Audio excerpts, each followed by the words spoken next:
Hi, we're sure glad you've joined us today. Today is February 24th. We're reading Matthew chapter 24 as we come almost to the end of Matthew's account of the gospel of Jesus. I'll be reading today from the New King James Version. Matthew 24. Then Jesus went out and departed from the temple, and his disciples came up to show him the buildings of the temple. And Jesus said to them, "Do you not see all these things? Assuredly I say to you, not one stone shall be left here upon another that shall not be thrown down." Now as he sat on the Mount of Olives, the disciples came to him privately, saying, "Tell us, when will these things be?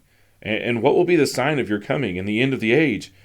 And Jesus answered and said to them, "Take heed that no one deceives you, for many will come in my name, saying, 'I am the Christ,' and will deceive many. And you will hear of wars and rumors of wars. See that you are not troubled, for all these things must come to pass, but the end is not yet.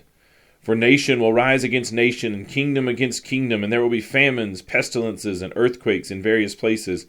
All these are the beginning of sorrows. Then they will deliver you up to tribulation and kill you, and you will be hated by all nations for my name's sake. And then many will be offended, will betray one another, and will hate one another. Then many false prophets will rise up and deceive many. And because lawlessness will abound, the love of many will grow cold. But he who endures to the end shall be saved. And this gospel of the kingdom will be preached in all the world as a witness to all the nations, and then the end will come. Therefore, when you see the abomination of desolation spoken of by Daniel the prophet standing in the holy place, whoever reads, let him understand. Then let those who are in Judea flee to the mountains. Let him who is on the housetop not go down to take anything out of his house. And let him who is in the field not go back to get his clothes. But woe to those who are pregnant and to those who are nursing babies in those days. And pray that your flight may not be in winter, or on the Sabbath, for then there will be great tribulation, such as not been since the beginning of the world, until this time, no, nor ever shall be. And unless those days were shortened, no flesh would be saved. But for the elect's sake, those days will be shortened.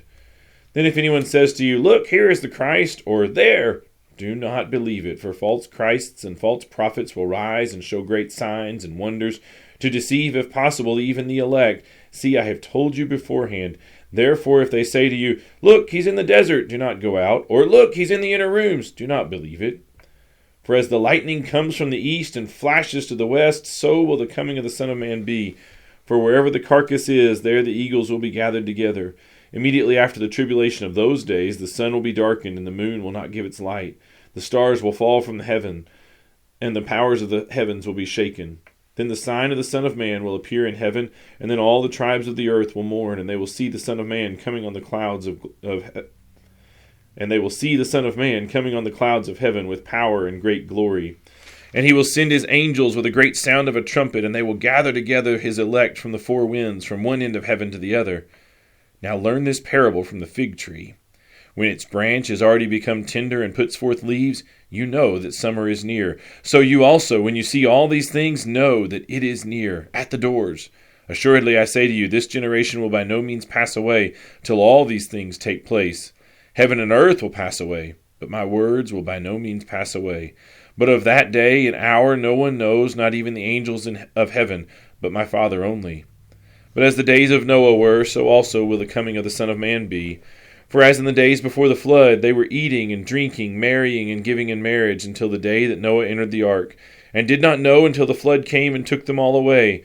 So also will the coming of the Son of Man be. Then 2 men will be in the field, one will be taken and the other left. 2 women will be grinding at the mill, one will be taken and the other left.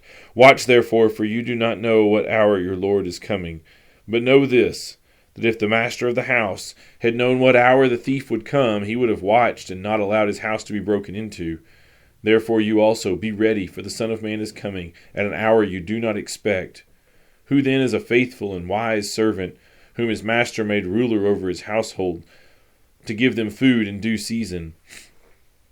Blessed is that servant whom his master, when he comes, will find so doing. Assuredly I say to you that he will make him ruler over all his goods. But if that evil servant says in his heart, 'My master is delaying his coming,'